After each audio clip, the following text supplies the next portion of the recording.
Hi, ನಾನು C Akshata Udupa. Grow Kannada ಚಾನೆಲ್ಗೆ ನಿಮಗೆಲ್ಲರಿಗೂ ಸ್ವಾಗತ. ಇವತ್ತಿನ ವಿಡಿಯೋದಲ್ಲಿ ನೀವು ಎಫ್&ಓ ಸೆಗ್ಮೆಂಟಲ್ಲಿ ಟ್ರೇಡ್ ಮಾಡೋದಾದರೆ ನೋಡಬೇಕಾಗಿರೋ 6 ಚೆಕ್ಲಿಸ್ಟ್ಗಳನ್ನು ನೋಡೋಣ. ಈ 6 ಪಾಯಿಂಟ್ ಚೆಕ್ಲಿಸ್ಟ್ ತುಂಬ ಇಂಪಾರ್ಟೆಂಟ್ ಆಗುತ್ತೆ. ಯಾಕಂದರೆ ನಾವು ಎಫ್&ಓ ಸೆಗ್ಮೆಂಟಲ್ಲಿ ಟ್ರೇಡ್ ಮಾಡುವಾಗ ರಿಸ್ಕ್ ಕೂಡ ಜಾಸ್ತಿ ಇರುತ್ತೆ. ನಾವು ಸ್ಟಾಕ್ ಟ್ರೇಡಿಂಗನ್ನು ಮಾಡುವಾಗ ಅಲ್ಲಿ ರಿಟರ್ನ್ಸ್ ಕೂಡ ಕಮ್ಮಿ ಇರ್ಬೋದು, ರಿಸ್ಕ್ ಕೂಡ ಕಮ್ಮಿ ಇರ್ಬೋದು. ಆದರೆ ಎಫ್&ಓ ಟ್ರೇಡ್ಗಳನ್ನು ನಾವು ತಗೊಂಡಾಗ ಅಲ್ಲಿ ನಮಗೆ ರಿಟರ್ನ್ ಬರುವ ಪ್ರೊಬ್ಯಾಬಿಲಿಟಿ ಕೂಡ ಜಾಸ್ತಿ ಇರುತ್ತೆ. ಅದ್ರ ಜೊತೆಗೆ ರಿಸ್ಕ್ ಫ್ಯಾಕ್ಟರ್ ಕೂಡ ತುಂಬ ಜಾಸ್ತಿ ಇರುತ್ತೆ. ಹೀಗಾಗಿ ನಾವು ಈ 6 ಪಾಯಿಂಟ್ ಚೆಕ್ಲಿಸ್ಟನ್ನು ಒಂದ್ಸಲ ನೋಡಿಕೊಂಡು ಈ ಚೆಕ್ಲಿಸ್ಟ್ ಪ್ರಕಾರ ನಾವು ಟ್ರೇಡ್ಸನ್ನು ತಗೊಂಡ್ರೆ ನಮ್ಮ ರಿಸ್ಕನ್ನು ನಾವು ಚೆಕ್ಕಲ್ಲಿ ಇಡ್ಬೋದು. ಸೊ ಇವತ್ತಿನ ವಿಡಿಯೋದಲ್ಲಿ ಇದರ ಬಗ್ಗೆ ಕಂಪ್ಲೀಟ್ ಇನ್ಫಾರ್ಮೇಷನ್ ಅಂದರೆ ಪಾಯಿಂಟ್ ಬೈ ಪಾಯಿಂಟ್ ಈ 6 ಚೆಕ್ಲಿಸ್ಟ್ಗಳನ್ನು ನೋಡೋಣ.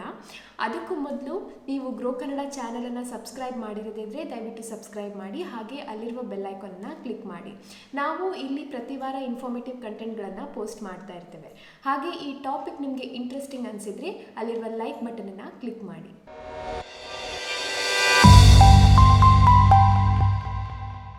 ಮೊದಲನೇ ಪಾಯಿಂಟ್, ನೀವು ಮಾರ್ಕೆಟ್ ಟ್ರೆಂಡಿ ಆಗಿದೆಯಾ ಅಥವಾ ರೇಂಜ್ ಬೌಂಡ್ ಆಗಿದೆಯಾ ಅನ್ನೋದನ್ನು ಫಸ್ಟಿಗೆ ತಿಳ್ಕೊಳ್ಬೇಕು. ಯಾವ ಸ್ಟ್ರಾಟಜಿ ಕೂಡ ಎಲ್ಲ ಟೈಮ್ಗಳಲ್ಲಿ ವರ್ಕ್ ಆಗಲಿಕ್ಕೆ ಸಾಧ್ಯ ಆಗೋದಿಲ್ಲ. ಪ್ರತಿಯೊಂದು ಸ್ಟ್ರಾಟಜಿ ಕೂಡ ಒಂದು ಪರ್ಟಿಕ್ಯುಲರ್ ಸಿಚುವೇಷನಲ್ಲಿ ಒಳ್ಳೆ ರಿಸಲ್ಟ್ಸನ್ನು ಕೊಡುತ್ತೆ. ಹಾಗಾಗಿ ಟ್ರೆಂಡಿ ಡೇಸಲ್ಲಿ ನಮ್ಮ ಸ್ಟ್ರಾಟಜಿ ಬೇರೆ ಇರುತ್ತೆ, ರೇಂಜ್ ಬೌಂಡ್ ಡೇಸಲ್ಲಿ ನಮ್ಮ ಸ್ಟ್ರಾಟಜಿ ಬೇರೆ ಇರುತ್ತೆ. ಸೊ ಫಸ್ಟಿಗೆ ನಾವು ಮಾರ್ಕೆಟ್ ನೀವು ಟ್ರೇಡ್ ತಗೊಳ್ಳೋ ಟೈಮಲ್ಲಿ ಟ್ರೆಂಡಿ ಆಗಿದೆಯಾ ಅಥವಾ ರೇಂಜ್ ಬೌಂಡ್ ಆಗಿದೆಯಾ ಅನ್ನೋದನ್ನು ನೀವು ನೋಡ್ಕೊಳ್ಬೇಕು.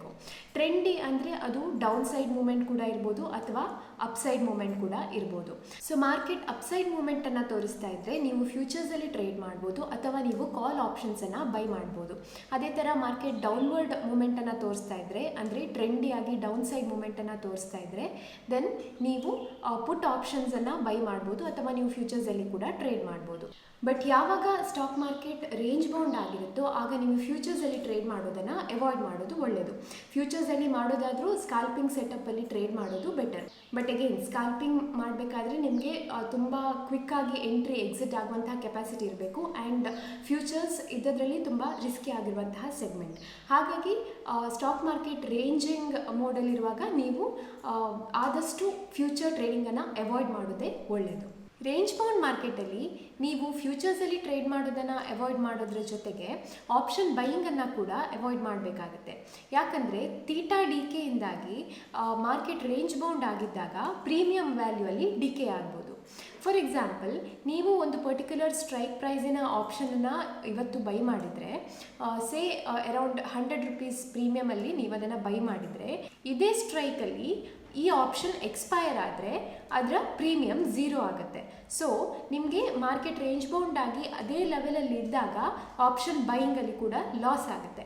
ಹಾಗಾಗಿ ನೀವು ರೇಂಜ್ ಬೌಂಡ್ ಮಾರ್ಕೆಟಲ್ಲಿ ಫ್ಯೂಚರ್ಸ್ ಜೊತೆಗೆ ಆಪ್ಷನ್ ಬೈಯಿಂಗನ್ನು ಕೂಡ ಅವಾಯ್ಡ್ ಮಾಡಬೇಕಾಗುತ್ತೆ.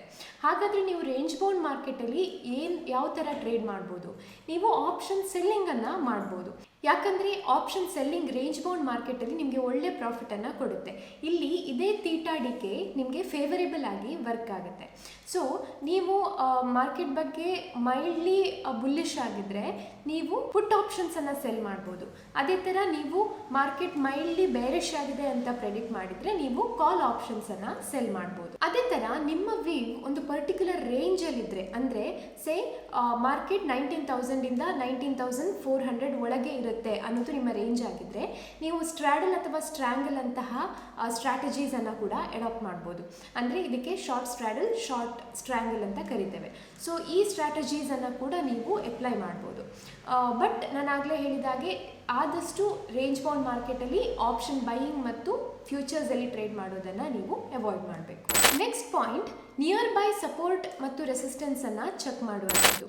ಅಂದರೆ ಸ್ಟಾಕ್ ಮಾರ್ಕೆಟ್ ಈಗ ಒಳ್ಳೆಯ ಅಪ್ವರ್ಡ್ ಮೂಮೆಂಟನ್ನು ತೋರಿಸ್ತಾ ಇದ್ದರೆ, ಟ್ರೆಂಡಿಯಾಗಿ ಮೂವ್ ಆಗ್ತಾ ಇದ್ದರೆ, ಹತ್ತಿರದಲ್ಲಿ ರೆಸಿಸ್ಟೆನ್ಸ್ ಲೆವೆಲ್ ಇದ್ದಾಗ ನೀವು ಈ ಲೆವೆಲಲ್ಲಿ ಸ್ವಲ್ಪ ಕಾಷಿಯಸ್ ಆಗಿರಬೇಕು. ಅಂದರೆ ಅಲ್ಲಿ ತನಕ ಸ್ಟಾಕ್ ಅಥವಾ ಇಂಡೆಕ್ಸ್ ಹೋಗಿ ಅಲ್ಲಿಂದ ರಿವರ್ಸ್ ಆಗುವಂತಹ ಚಾನ್ಸಸ್ ಇರುತ್ತೆ. ಸೊ ನೀವು ಹತ್ತಿರದಲ್ಲಿ ರೆಸಿಸ್ಟೆನ್ಸ್ ಲೆವೆಲ್ ಇದ್ದಾಗ ನೀವು ಬೈ ಟ್ರೇಡನ್ನು ತಗೊಂಡಿದ್ದಾಗ ಆ ರೆಸಿಸ್ಟೆನ್ಸ್ ಲೆವೆಲಲ್ಲಿ ಐದರ್ ನೀವು ಎಕ್ಸಿಟ್ ಆಗ್ಬೋದು, ಅಥವಾ ನೀವು ಟ್ರೈಲಿಂಗ್ ಸ್ಟಾಪ್ ಲಾಸನ್ನು ಯೂಸ್ ಮಾಡ್ಬೋದು, ಅಥವಾ ನೀವು ಆ ರೆಸಿಸ್ಟೆನ್ಸ್ ಲೆವೆಲಲ್ಲಿ ಯಾವುದಾದ್ರೂ ರಿವರ್ಸಲ್ ಪ್ಯಾಟರ್ನ್ಸನ್ನು ನೋಡಿದಾಗ ಎಕ್ಸಿಟ್ ಆಗ್ಬೋದು. ಈ ಥರ ಮಾಡೋದ್ರಿಂದ ನೀವು ನಿಮ್ಗಾಗುವ ಲಾಸನ್ನು ಮಿನಿಮೈಸ್ ಮಾಡ್ಬೋದು.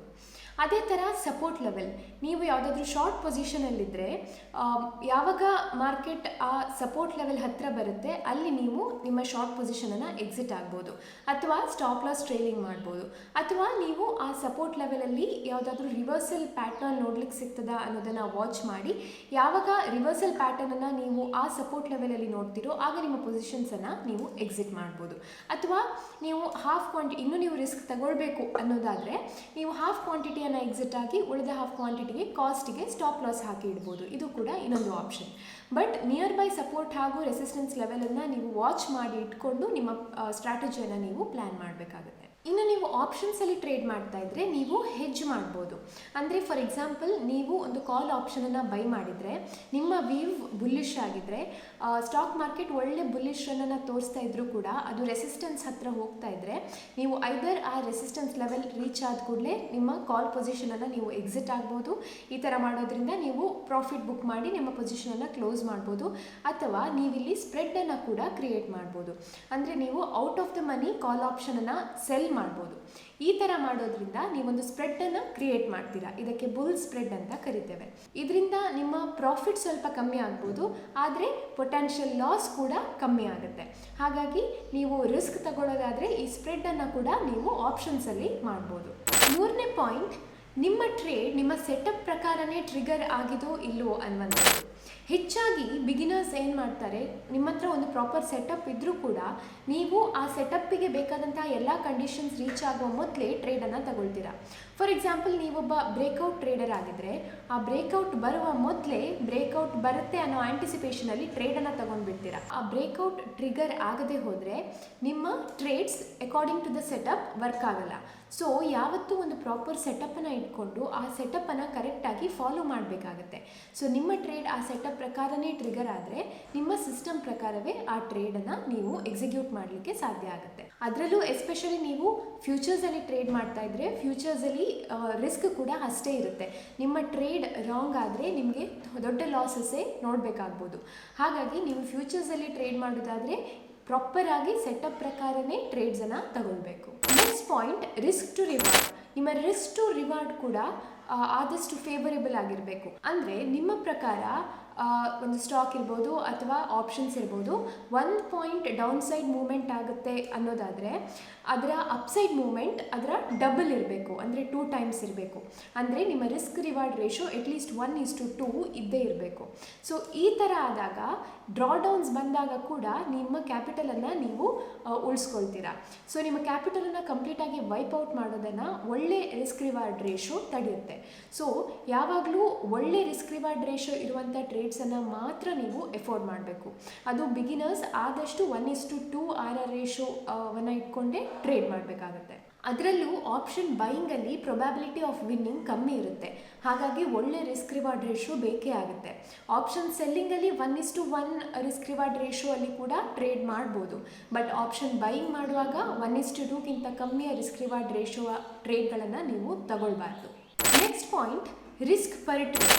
ಅಂದರೆ ನೀವು ಪರ್ ಟ್ರೇಡ್ ಎಷ್ಟು ರಿಸ್ಕನ್ನು ತಗೊಳ್ತೀರಾ ಅನ್ನುವಂಥದ್ದು. ಪ್ರೊಫೆಷ್ನಲ್ ಟ್ರೇಡರ್ಸ್ ಯಾವತ್ತಿದ್ರೂ 1 to 2% ಹೆಚ್ಚು ಪರ್ ಟ್ರೇಡ್ ರಿಸ್ಕನ್ನು ತಗೊಳ್ಳೋದಿಲ್ಲ. ಅಂದರೆ ಫಾರ್ ಎಕ್ಸಾಂಪಲ್ ನಿಮ್ಮ ಕ್ಯಾಪಿಟಲ್ 1 ಲಕ್ಷ ಆಗಿದ್ದರೆ 1% ಆಫ್ 1 ಲಕ್ಷ ಅಂದರೆ 1,000. ಸೊ ಪರ್ ಟ್ರೇಡ್ ನಿಮ್ಮ ರಿಸ್ಕ್ 1,000ಗಿಂತ ಹೆಚ್ಚು ಇರಬಾರ್ದು. ಸೊ ನಿಮ್ಮ ರಿಸ್ಕ್ ಟೇಕಿಂಗ್ ಕೆಪಾಸಿಟಿ ಎಷ್ಟು ಅನ್ನೋದನ್ನು ನೋಡಿಕೊಂಡು ನೀವು ಎಷ್ಟು ಲಾಸನ್ನು ಬೇರ್ ಮಾಡಲಿಕ್ಕೆ ರೆಡಿ ಇದ್ದೀರಾ ಅಂತ ನೋಡಿಕೊಂಡು ನೀವು ನಿಮ್ಮ ಕ್ವಾಂಟಿಟಿಯನ್ನು ಸೆಲೆಕ್ಟ್ ಮಾಡಬೇಕು.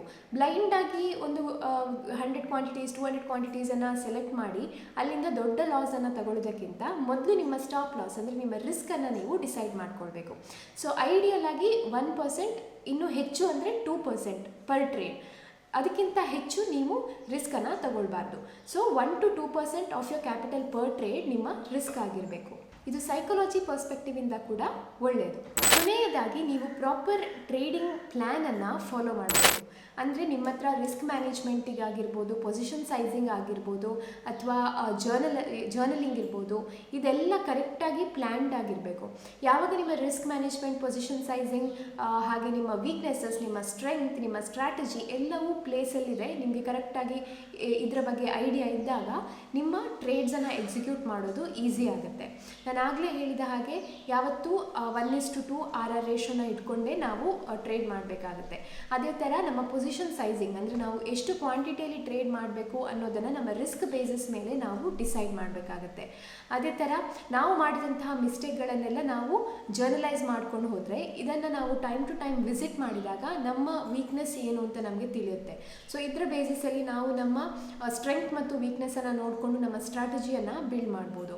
ನಮ್ಮ ಹತ್ರ ಒಂದು ಪ್ರಾಪರ್ ಆದಂತಹ ಬ್ಯಾಕ್ ಟೆಸ್ಟೆಡ್ ಸ್ಟ್ರಾಟಜಿ ಕೂಡ ಇರಬೇಕಾಗತ್ತೆ. ಸೊ ಈ ಥರ ಎಲ್ಲವೂ ಒಂದು ಸಿಸ್ಟಮ್ ಥರ ನಮ್ಮ ಹತ್ರ ಸೆಟ್ ಆಗಿದ್ದಾಗ ನಮ್ಮ ಟ್ರೇಡ್ಸ್ ಪ್ರಾಫಿಟೇಬಲ್ ಆಗಿರುತ್ತೆ. Professional traders per month 4 to 5% ರಿಟರ್ನನ್ನು ಟಾರ್ಗೆಟ್ ಮಾಡ್ತಾರೆ. ನಾವು ಇನಿಷಿಯಲಿ ಅಂದರೆ ಬಿಗಿನಿಂಗ್ ಸ್ಟೇಜಲ್ಲೇ 10% ರಿಟರ್ನ್ ಬೇಕು, 15% ರಿಟರ್ನ್ ಬೇಕು ಅಂತ ಓವರ್ ಆಗಿ ಪ್ರಾಫಿಟನ್ನು ತಗೊಳ್ಳಿಕ್ಕೆ ಟ್ರೈ ಮಾಡಿದ್ರೆ ಅದು ಫೈನಲಿ ನಮ್ಮ ಕ್ಯಾಪಿಟಲನ್ನು ವೈಪ್ ಔಟ್ ಮಾಡುತ್ತೆ. ನಾವು ಬಿಗಿನಿಂಗಲ್ಲೇ ಓವರ್ ಎಕ್ಸ್ಪೆಕ್ಟ್ ಮಾಡಿದ್ರೆ ಅಂದರೆ 10% ರಿಟರ್ನ್ ಬೇಕು, 20% ರಿಟರ್ನ್ ಬೇಕು ಅಂತ ಹೋದರೆ ಟ್ರೇಡಿಂಗಲ್ಲಿ ಸಕ್ಸಸ್ ನೋಡಲಿಕ್ಕೆ ಸಾಧ್ಯ ಆಗೋದಿಲ್ಲ. So initially 3 to 5% return is the best return. So per month ನಿಮಗೆ 3 to 5% ರಿಟರ್ನನ್ನು ಈಸಿಲಿ ಟಾರ್ಗೆಟ್ ಮಾಡ್ಬೋದು. ಈ ಥರ ಮಾಡ್ತಾ ಹೋದ ಹಾಗೆ ನೀವು ನಿಮ್ಮ ಟ್ರೇಡಿಂಗ್ ಕ್ವಾಲಿಟಿಯನ್ನು ಇನ್ಕ್ರೀಸ್ ಮಾಡ್ತಾ ಹೋಗ್ಬೋದು. ಹೀಗೆ ಹೋಗ್ತಾ ನಿಮ್ಮ ರಿಟರ್ನ್ ಕೂಡ ಜಾಸ್ತಿ ಆಗುತ್ತೆ. ಸೊ ಇನಿಷಿಯಲಿ 10-20% ರಿಟರ್ನನ್ನು ಯಾವತ್ತೂ ಎಕ್ಸ್ಪೆಕ್ಟ್ ಮಾಡಬೇಡಿ, ಯಾಕಂದರೆ ಅದರ ಜೊತೆಗೆ ಅಷ್ಟು ರಿಸ್ಕನ್ನು ಕೂಡ ತಗೊಳ್ಬೇಕಾಗತ್ತೆ. ಸೊ ಒಂದು ಐಡಿಯಲ್ ಗೋಲನ್ನು ಇಟ್ಕೊಂಡು ನೀವು ನಿಮ್ಮ ಟ್ರೇಡಿಂಗ್ ಜರ್ನಿಯನ್ನು ಸ್ಟಾರ್ಟ್ ಮಾಡಿದರೆ ಖಂಡಿತ ಇದರಲ್ಲಿ ಒಳ್ಳೆ ರಿಸಲ್ಟ್ಸನ್ನು ನೋಡಲಿಕ್ಕೆ ಸಾಧ್ಯ ಆಗುತ್ತೆ. ಸೊ ಇವತ್ತಿನ ವಿಡಿಯೋದಲ್ಲಿ ಇಷ್ಟೇ. ನಾವು 6 ಇಂಪಾರ್ಟೆಂಟ್ ಪಾಯಿಂಟ್ಸ್ಗಳನ್ನು ಇವತ್ತು ಡಿಸ್ಕಸ್ ಮಾಡಿದ್ವಿ. ಈ 6 ಪಾಯಿಂಟ್ ಚೆಕ್ ಲಿಸ್ಟನ್ನು ನೀವು ನೋಡಿಕೊಂಡು ನಿಮ್ಮ ಟ್ರೇಡಿಂಗ್ ಜರ್ನಿಯನ್ನು ಸ್ಟಾರ್ಟ್ ಮಾಡಿದರೆ ಖಂಡಿತ ನಿಮಗೆ ಒಳ್ಳೆಯ ಸಕ್ಸಸ್ ಸಿಗುತ್ತೆ. ಸೊ ಈ ವಿಡಿಯೋ ನಿಮಗೆ ಇಷ್ಟ ಆಗಿದರೆ ದಯವಿಟ್ಟು ಲೈಕ್ ಮಾಡಿ, ಹಾಗೆ ಈ ಚಾನಲನ್ನು ಸಬ್ಸ್ಕ್ರೈಬ್ ಮಾಡೋದನ್ನು ಮರಿಬೇಡಿ. ನಾವು ಮಾಡುವಂಥ ಎಲ್ಲ ವಿಡಿಯೋಗಳು ಎಜುಕೇಷನ್ ಪರ್ಪಸ್ಸಿಗೆ ಮಾತ್ರ, ಇದು ಯಾವುದೇ ರೀತಿಯ ಬೈ ಸೆಲ್ ರೆಕಮೆಂಡೇಷನ್ ಅಲ್ಲ. ಮತ್ತೆ ಬರ್ತೀವಿ ಇನ್ನಷ್ಟು ಇನ್ಫಾರ್ಮೇಟಿವ್ ಕಂಟೆಂಟ್ಗಳೊಂದಿಗೆ. ಅಲ್ಲಿ ತನಕ ಟೇಕ್ ಕೇರ್, ಬೈ ಬೈ.